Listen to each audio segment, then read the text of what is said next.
Hi, Molly. We are today with the incredible Molly Huffman for our interview of the month. And so, hi, Molly, welcome. Deb, it's been a long time, hasn't it? Yes, it has. It's so great to see you. Even though we're not in person, it's still great to see you. You as well. So, what is your musical background? Well, um, interestingly enough, I was glad you sent the questions ahead of time, so I had a little time to think about this. I don't have a degree in music. So when I guess I was 4 years old, I'm pretty sure I was four. And I went to this is the start of the music thing. I went to a Lions Club Christmas party with my parents, and in walked four men in bright red blazers, and they started singing Barbershop unbeknownst, and they finished a song, and I got, I sort of scooted to the front of my seat, and they told a couple jokes and started another song, and I got away from my parents and went up and stood with them for the rest of the performance. I just stood with them. They allowed me to do that, and that was my introduction to Barbershop.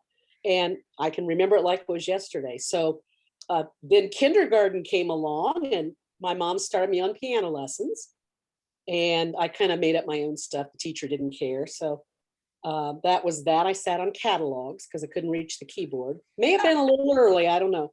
And then I picked up the saxophone in junior high, went all through high school in the band. I was in all the swing choirs and all the choral organizations in high school. And I started to minor in music. I knew I wanted to study Spanish education. And I started to minor in music, Deb, and I took 2 classes in theory, and I stopped because I just didn't want to be that, I guess, regimented.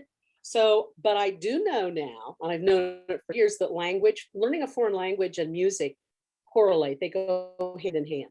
So with that being said, the Spanish education helped me with music. So that's that. And then the last 3 years I've been involved in the Total Vocal Freedom Academy, and most of it's been online classes, but it's studying the Alexander technique, if you know a little bit about I that, do. how it relates to singers. And that's really given me a whole new focus. So that's the background for music. Oh, I think they really must have made an impression if you remember that, from Oh, now. And that's oh, awesome. isn't that something? I think the red color of the jackets had something to do with it. It Yeah, was that could amazing. have been. That Yep, could have amazing. been. Plus, I played saxophone too. I did not know that. Alto saxophone. Yep. Yeah. And then they wanted me to march with the Barry saxophone, which was down below my knees. I Oh said, yeah. no, no, Oh yeah. no, no. So, how did you become a director?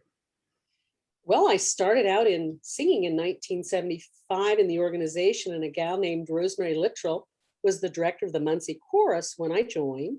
Mhm. And Rosie retired and taught me so very much. And it's one of those, we need a director. And so I started with that, and that was a great stepping stone to so many other opportunities. That's That was a great. long time. That was a long time ago, Deb, wasn't it? Yeah. So, how long were you in the Muncie chorus? Oh, geez, I can't remember. I think from 1975 until probably maybe 1988, 89, something like Okay. that. Yeah. And Yeah. then you went to Capital City. Yeah. Went to Capital City after that. And yeah, Well, very been good. a, So, you've directed then 3 choruses? yeah, I directed down in Evansville for a year while they were in kind of an interim situation. Right. Took them to one contest, and let's see, Muncie, Evansville, Capital City, and now One Voice. So yeah, it's been a unique experience in each chorus. Well, every chorus has their own personality. Sure do. They sure do. Yeah. So, what's your favorite memory as a director? Well, when I saw you sent that question, I thought that's kind of like asking what's your favorite song, and it's really hard to pick, or your favorite movie. So I just thought about this, Deb, and all I can say is all of the memories, the good memories that I had co-directing with Bev Miller were favorite times, planning with her and co-directing Capital City. And then another favorite memory is more recent, and that was helping Found One Voice and obtaining our charter. So those two are wonderful memories. That's great. So, what did you enjoy or Go take us through the charting process and how that fit into Well, your plan. yeah, that was something I had, as a regional leader, I had helped on the other side of things. Mhm. So this time I was on the opposite side, being chartered. And the process was wonderful. It was so refreshing to develop a new vision, new goals, new core values, new responsibilities, just everything brand new and refreshing. And we received very, very valuable assistance from both Sweet Adelines International and the region. And it helped me reinvent my role as a leader and as a director. And it's been a wonderful experience. It's not been that long, so I can still remember it. I'm sure. So Yeah, I would say, having been in Sweet Adelines for what, since 1975, is that 40, about 45. Yeah, 45 years? right. So how has it changed your life? Oh, and Deb, so many of us have thought about that question before, and when you're sitting around thinking of all the good things about the organization, it's hard to put it all into one page. So I guess for me, 45 years of wonderful experiences, challenges. The friendships, of course, are up toward the top.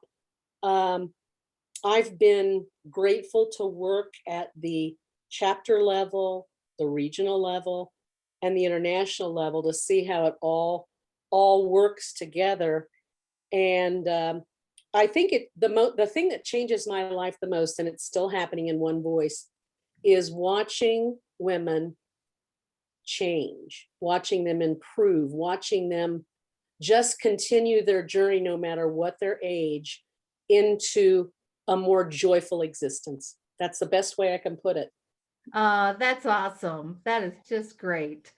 Um, so what would you say your philosophy of a Sweet Adeline director is? You remember when you were probably asked this as a teacher, when you had to write your Oh, go philosophy as a teacher of education. You're going, oh. So again, a good question, Deb. I believe, well, no, I know for me, it's servant leadership. It's leadership from the heart. Not ever asking singers to do anything that I wouldn't do, or that at least I haven't tested on myself. Um, Creating a safe culture, helping others learn to lead, um, and just kind of being, I think, feeling a little bit of, well, no, a lot of responsibility for helping people grow and be motivated. And that sounds like kind of a long philosophy, but it all seems to work. And I wouldn't have said that back in when I took the reins from Rosemary Littrell and Muncie. I didn't quite have that philosophy developed yet. But as we go through the years, wow, the experience teaches us so much. It absolutely Yeah, does. So do yeah. you have any hobbies other than music? I think many of us have made music a huge part of our existence.